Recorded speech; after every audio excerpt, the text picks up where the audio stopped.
Boruto informed Kawaki that it's been 2 years since he last used the Karma Seal. Sasuke became a tree, right? A literal tree. And as a last resort, Boruto activated the seal. But when he did, Boruto sensed that Momoshiki was about to possess him. His consciousness was being faded away, and Boruto was literally dying whilst aware of what was happening. So because of that, Boruto has banned himself from using the Karma Seal, and Momoshiki has been quiet for 3 years. Now, even in this very conversation, Boruto told Kawaki he can kill him if Momoshiki ever takes his body again, and Kawaki swiftly agrees but takes it a step further. He states that even after killing all the Shinju, he will also kill Boruto and then himself, bruh! He wants to get rid of every single trace of Otsutsuki from the planet. But first, they must take out all the Shinju together as bros. It's about time.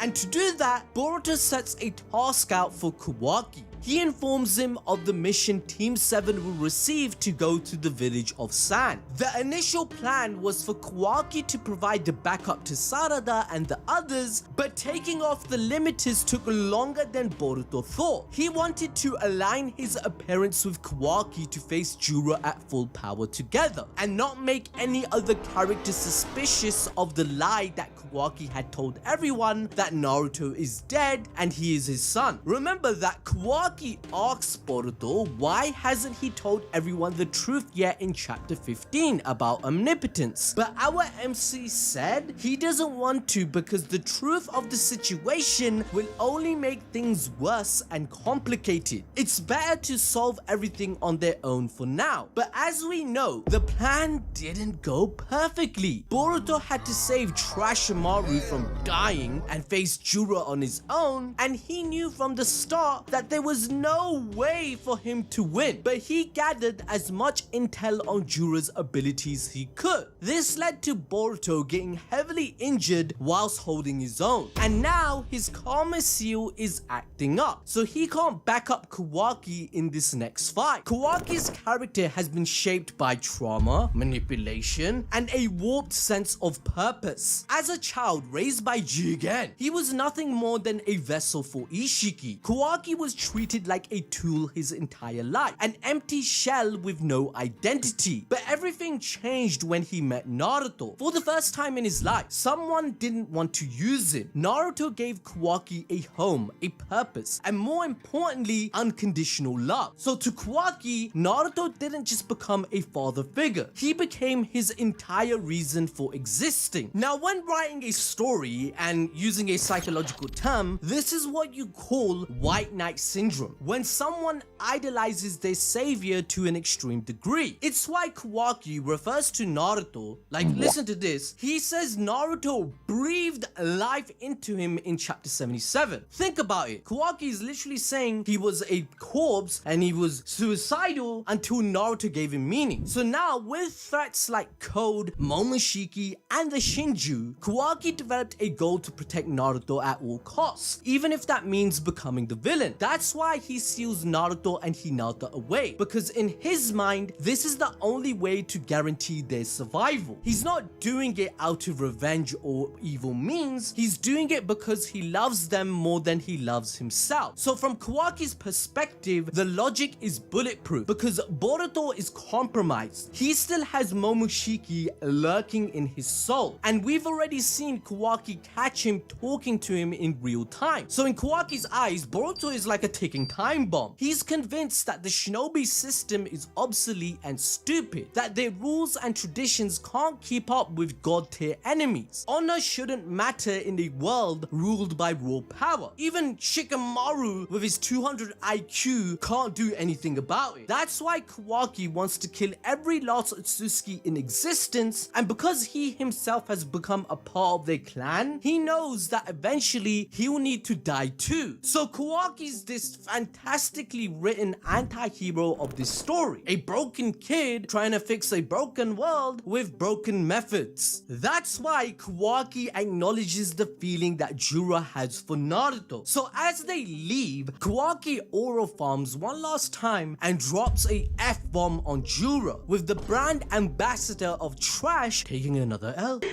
This is trash. His own students order him around as they retrieve the thorn bulb and go back to Konoha, with the mission being somewhat successful. But in the meanwhile, with Jura returning to base, he talks to Hidairi. He tells his brethren that Kawaki complimented him out of all people, which is a shocker because Kawaki as a person, he never hands them out, right? He's the most cold, ruthless, rude prick ever. So to Jura, this is outstanding news that is out of the ordinary. But Hidairi, channeling his inner Sasuke, he says, bro, that gives me the it. He stun-locked Jura saying that. However, the problems don't end there. Kajin Koji states the timelines have greatly shifted once again, with one of them being Mamushi gooning for Ada. He's on the way to devour her, and he can see through her use of Senragan, which means he can do a surprise attack and pop up at any time. As a result, we will finally see